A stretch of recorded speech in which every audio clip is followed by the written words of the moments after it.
নমস্কার, আমি প্রতিমা। তোমাদের স্বাগত জানাচ্ছি আমার ইউটিউব চ্যানেল প্রতিমাস ডায়েরিতে। আজকে তোমাদেরকে নিয়ে যাব একটা নতুন জায়গায়। কোন জায়গায় আমরা যাচ্ছি সেটা পরে জানাচ্ছি। তার আগে আমি কিছু বলতে চাই। আমার চ্যানেলটা একদমই নতুন। মেনলি এই চ্যানেলটা রান্নার ভিডিও আর কোথায় ঘুরতে যাই সেইগুলো আমি তোমাদের সাথে শেয়ার করি। কিন্তু আমি দেখছি অনেকে ভিডিওগুলো দেখছো কিন্তু কেউ সাবস্ক্রাইব করছো না। দেখো, তোমাদের যদি ভালো লাগে অবশ্যই আমার চ্যানেলটাকে সাবস্ক্রাইব করবে, তাতে আমি আরও বেশি মোটিভেট হব। তাহলে চলো, তোমাদের ভিডিওগুলো কেমন লাগে অবশ্যই আমাকে কমেন্ট করে জানাবে। যদি আমার কিছু ঠিক করতে হয় সেটাও আমাকে অবশ্যই বলবে, কারণ আমি এই এই ইউটিউব চ্যানেলে একদম নতুন। এই লাইনে আমার কোনো কিছুই ভিডিওগুলো ঠিকঠাক হচ্ছে কি না তোমরা যদি না বলো তাহলে আমি বুঝবো কিভাবে যে আমার ব্লগিং ভিডিওগুলো যেগুলো তোমরা দেখছো সেগুলো, তারপর রান্নার ভিডিওগুলো, এগুলো তোমরা আমাকে কমেন্ট সেকশনে অবশ্যই জানাও যে তোমাদের কীরকম লাগছে।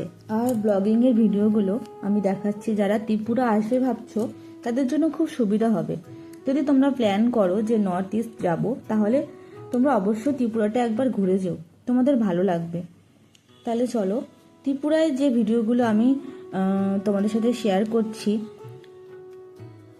তোমরা যদি আমার এই ভিডিওগুলো দেখো তাহলে তোমাদের অনেক সুবিধা হবে। এখানে আসলে খুঁটিনাটি কোথায় কি আছে সেই ভিডিওগুলো আমি আমার ভিডিওগুলোতে সেগুলো সব বলে দিচ্ছি। আমিও বেসিক্যালি কলকাতায় থাকি, ত্রিপুরায় ঘুরতে এসেছি। আমি একটা অলরেডি প্লেলিস্ট বানিয়ে দিয়েছি আমার চ্যানেলে ত্রিপুরার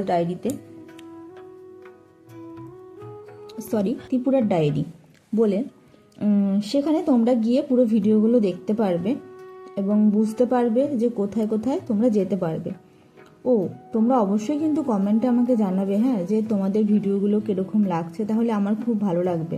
তাহলে চলো মেন টপিকে আমরা যাই, কোথায় যাচ্ছি সেই দিকে ফিরে যাওয়া যাক। ত্রিপুরার আগরতলা স্টেশন থেকে ট্রেনে করে সাবরুমগামী স্টেশনে এসে তোমরা অটো করে মনোবনকুল আসতে পারো। এছাড়াও আরেকটা পদ্ধতি রয়েছে, সেটা হচ্ছে নাগের জেলা থেকে সাবরুমগামী বাস ধরলে মনোবনকুল আসা যায়। তোমরা ত্রিপুরা ট্যুর প্ল্যান করলে এই জায়গাটা অবশ্যই রাখবে তোমাদের লিস্টে। জায়গাটার প্রাকৃতিক সৌন্দর্য অত্যন্ত সুন্দর এবং রাস্তার দুপাশে হচ্ছে না সারি সারি নারকেল গাছ, মাঝখান দিয়ে হেঁটে যেতে পারো, খুব সুন্দর লাগবে। তাহলে চলো আমরা তোমাদের জানিয়ে দিই মনোবনকুলের বৌদ্ধ মন্দিরের ইতিহাসটা। এই যে তোমরা দেখতে পাচ্ছ রাস্তার দুপাশে নারকেল গাছ আর মাঝখান থেকে রাস্তা, এখানে ছবি তুলতে খুবই সুন্দর লাগে। স্লো মোশন ভিডিওর জন্য তো আরও সুন্দর। এছাড়াও এখানকার ওয়েদার খুবই সুন্দর, এত সুন্দর ওয়েদার যে আমি তোমাদের যতটা বলছি তার থেকেও সুন্দর। তোমরা যদি এখানে না আসো তাহলে বুঝতে পারবে না এখানকার ওয়েদার আর জায়গাটা কতটা সুন্দর। তাহলে চলো আমরা এই বৌদ্ধ মন্দিরের সম্বন্ধে কিছু তোমাদের জানাই।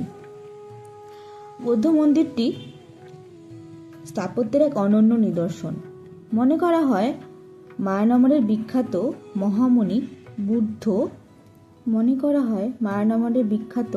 মহামুনি বুদ্ধ মূর্তির অনুকরণে এই বুদ্ধদেবের বিগ্রহ স্থাপন করা হয়েছে। মন্দিরটি মূলত মগ আদিবাসী সম্প্রদায়ের প্রচেষ্টায় নির্মিত।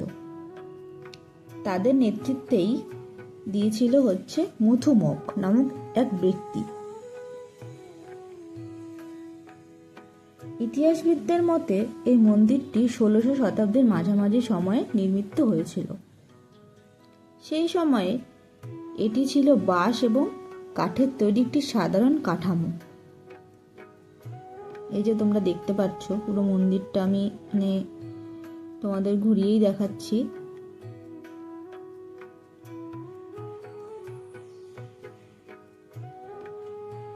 সেই সময় ছিল হচ্ছে বাঁশ আর কাঠের, এখন এটা অন্যরকম করে তুলেছে।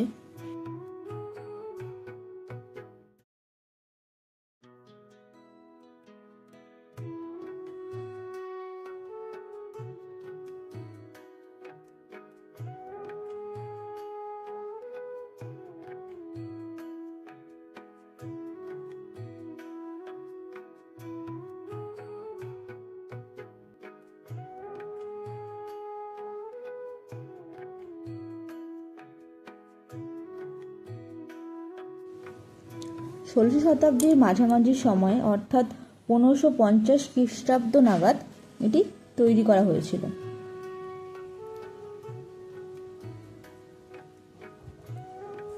এই সময় মায়ানমারের মান্দালয়ে অবস্থিত বিশ্ববিখ্যাত মহামণি বুদ্ধ মূর্তির আদলে এখানকার বুদ্ধ বিগ্রহ স্থাপন করা হয়েছে বলে এখানকার নাম হয়েছে মহামণি।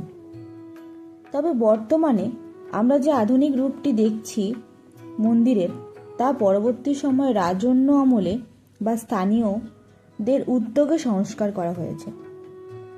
তোমাদেরকে আমি প্রথমেই বললাম এটা ছিল হচ্ছে প্রথমে বাঁশ ও কাঠের, এবং এই মন্দিরটি শুধুমাত্র বৌদ্ধদের জন্য নয়, হিন্দু এবং অন্যান্য সম্প্রদায়ের মানুষের কাছেও অত্যন্ত পবিত্র। এটি ত্রিপুরা সরকারের সংরক্ষিত প্রত্নতাত্ত্বিক স্থানের অন্তর্ভুক্ত।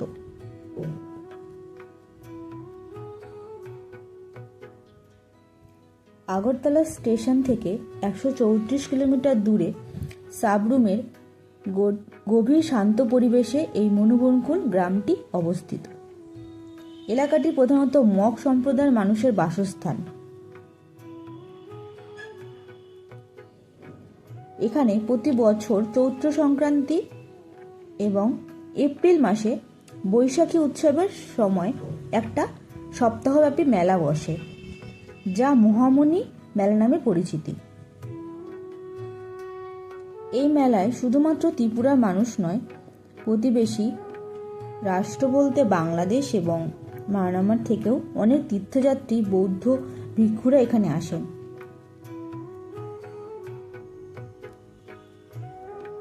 এছাড়াও আমি এখানে এই বৌদ্ধ মন্দিরে যাওয়ার পর কিছু মানুষদের জিজ্ঞাসা করেছি, এটা হচ্ছে মেন বৌদ্ধ মূর্তি। আর এদের মানে খাদ্য বলতে মানে তোমার কি বলবো, প্রসাদ হিসেবে জল এবং এক ধরনের চাল সেদ্ধ করে দেওয়া হয়। মানে অন্যের মানে ভাতের মতনই দেখতে হয়, কিন্তু ভাত নয়, এটা হচ্ছে এখানকার প্রসাদ হিসেবে মানুষরা খেয়ে থাকে। ওহো উৎসব বা প্রবারণা পূর্ণিমার সময়ও এখানে বড় উৎসব পালন করা হয়।